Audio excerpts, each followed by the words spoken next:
et ma ütlen enda kohta, et ma olen väikse maa väike kunstnik. Kõlab nagu tagasihoidlikult, tegelikult väga nahaalne. Sellepärast, et see viimane sõna kunstnik. Ma pean ennast kunstnikuks. Ma ei ole mitte ühe asja teinud raha pärast, kuulsuse pärast. Kollar, ma olen niuke sant, et no kujuta ette, ma saan kuu aeg pärast 89. No niukene number ilus. Minu meelest 88 on niukene nagu viinamarjad, tead niukene, ma visuaalselt nagu. See pea kõikumine, et ma käin vastu seinte vahel lähedal.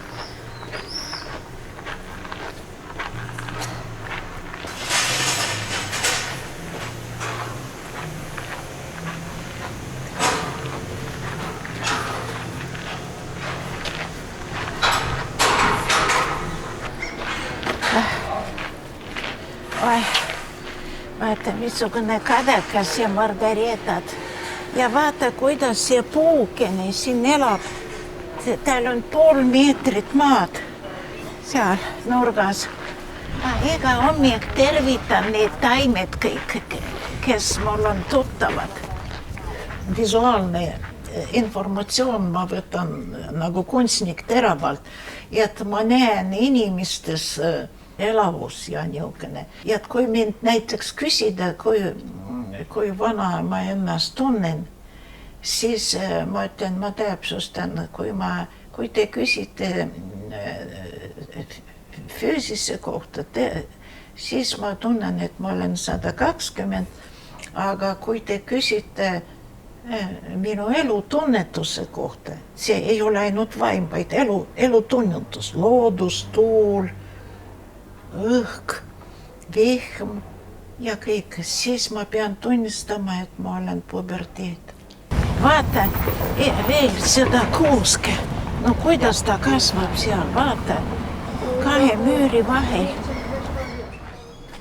Vaata, kui ilus hoov ja vaata see puu, no see on ju täielik ime.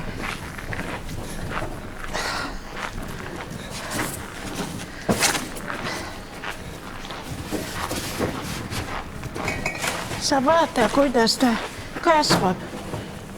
Ja kusjuures see on ju keskaegne hoone ja juured ja kõik ja nii vägev suur. See on fantastiline puu. See tänav oli ju kinni ja siin oli kino ilmutuste ruum. Taivo organiseeris selle Prahas, me nägime lahtiste ustega töökojad. Me teeme siin tööd ja ühtlasi uks on lahti ja inimesed tulevad, ostavad ja vaatavad, kuidas töö tehakse. Ma lihtsalt näitan sulle, et see on tasakaalu mandala. Tasakaalu mandala väga-väga ürgne, väga-väga vana.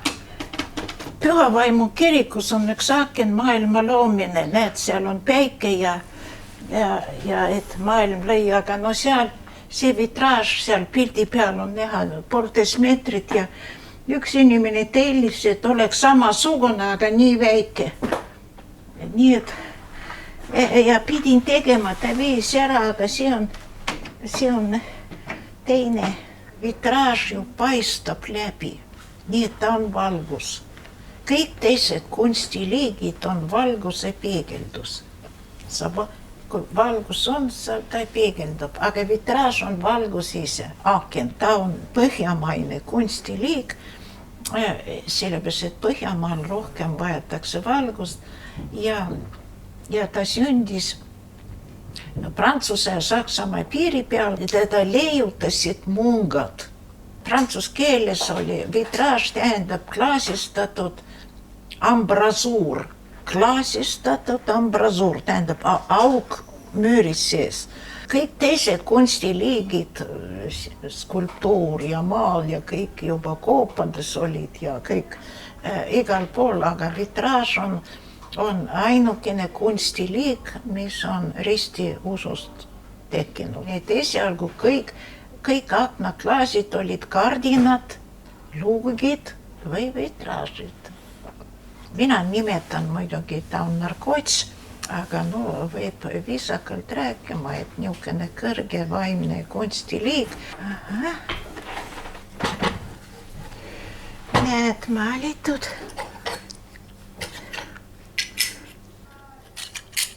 See ei ole veel lõpuni.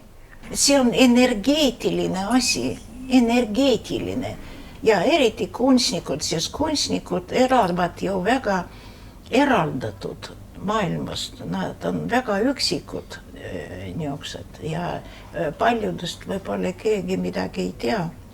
Mina palvetan mitu korda päevas, et kõrgemad jõud annaksid mulle elujõudu, mille all ma mõtlen, on olemas nii mitte ainult tervis aga kõik kokkuvõttes elujõud ja tahtmine elada ja Jumala õnnistust, et ilma õnnistuseta ei saa mitte midagi teha, sest kui ma vaatan oma biograafia, et rahvavaenlase tütar, niisugune segavereline, oma kodu oli ainult mu teki all, kui ma panin oma voodist üle pea teki ja olen seal.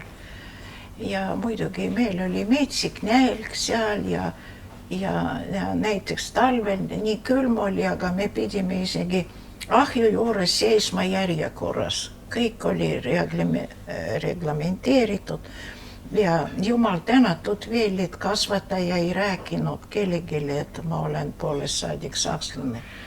Sõja ajal, sest meil oli ainult 2 rahvust, sakslased ja venelased ja ühed halvad, teised head ja mingisugustest ukrainlastest või eestlastest, jumal hoidku, ei ole keegi ei teadnudki, et on olemas niisugused.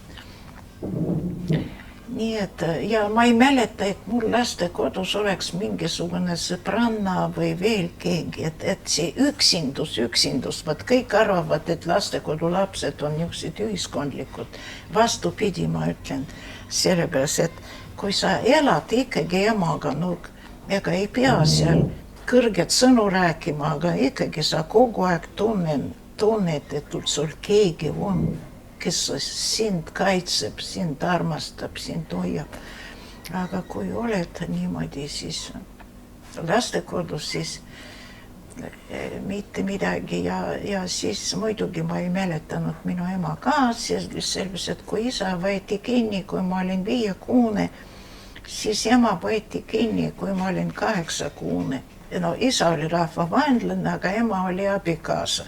Rahvavaenlase abikaasa, nii et ta lasi abikaasa välja, nii et ema elas veel blokaadi üle, Leningradi blokaadi, mis on täielik ime. Ma imestan, ma siiamaani aru ei saa, kuidas vene rahval ei hakka niisugune kõhutunne. Ma ei räägi juba mõistus ja propaganda ja kõik, aga ikkagi niisugune sisemine kõhutunne Ukraina suhtes. Niisugune 5 aastat pidada sõda ja missugune sõda veel. Ma olin ju vene koolis kasvanud, ei mingit usu või veel midagi niisugust juttu ei saanud olla, aga kunstiajalugu oli. Ja kunstiajaloo tunnis ta räägib Rembrandtist ja ütleb, no te muidugi saate aru, teate see legend kadunud pojast, mida Kristus rääkis. Ja mina jälle nagu kuradi sakslane ütlen, ei, kus me saame teada. Ja siis ta ütles, et kas te siis ei loe piiblit? Ja mina ütlesin, loomulikult ei loe. Kus me võtame piiblit? Ja tema ütles, ma räägin teile. Istus ta loengut pidas niimoodi, istus laua peal ja suitsetas. No loengul seal 3-4 inimest oli. Ja siis ta ütles, ma õpetan teid rahulikult niimoodi. Lähete raamatukogusse lugemissaali. lähete riiulisse, kus Marx, Engels, Lenin, Stalin seisavad. See aasta oli 60 või 58, 9 umbes niisugune. Ja nende kõrval seisab piibel. Ja ta seisab seal selle jaoks, et te võiksite kontrollida, mida nemad räägivad piibli kohta. Võtate see piibel, istute ja loete. Iga õhtu hakkasin käima ja kusjuures hakkasin piibel lugema esimesest leheküljest. Nii et lausa esimesest ja järjest lugesin ja läks nii huvitavaks, et ma hakkasin käima iga õhtu ja niimoodi ma tulin ususse. See prohvet Esaia, kes elas rohkem kui 1000 aastat enne Kristuse tulekut, ennustas, et tulevikus kõik rahvad segunevad ja kõik hõimud ühinevad. Vaat segunevad ja ühinevad. Vaat need kaks sõna on niisugused üldised, oikumeenilised sõnad, nagu me praegu räägime, aga ma ei kujuta ette, kuidas ta seda nägi enne Kristust, et mitte mingit vahet ei ole mehe ja naise vahel, ei mingit tähtsust ei ole rahvuslikkus ja mingit tähtsust ei ole oma nagu orientatsioonidest, et inimesed on absoluutselt võrdsed, absoluutselt kõik.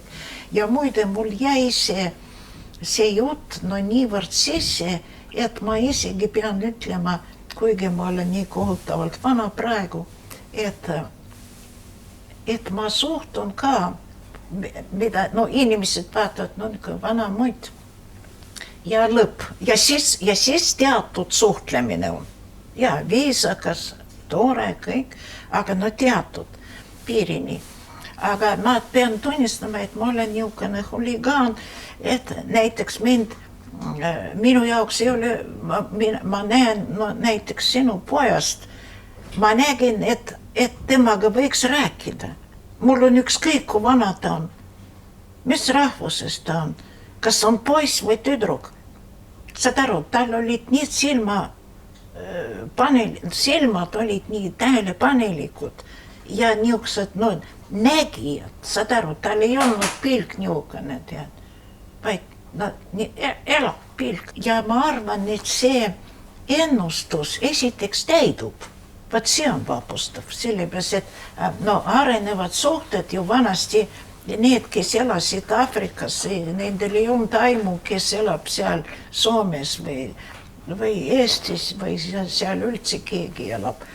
Aga nüüd suheldakse ja aru saadetakse teineteisest, kui õpivad keeli ära.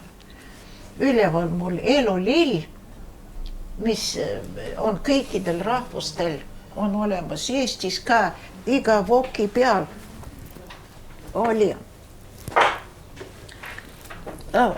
lõigatud need ümmargused lillekesed, aga mul on üks nii paks raamat, et teadlased uurisid ja arvavad, et siin on šifreeritud raku jagamine.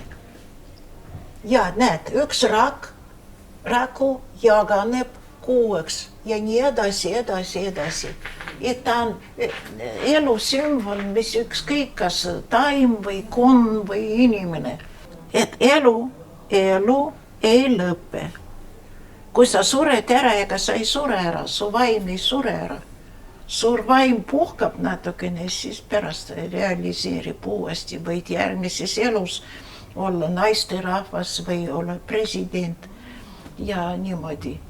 Viikingid tatueerisid oma sõduritele selga selles vaimus mustrid, et nad elaksid edasi. Igamine.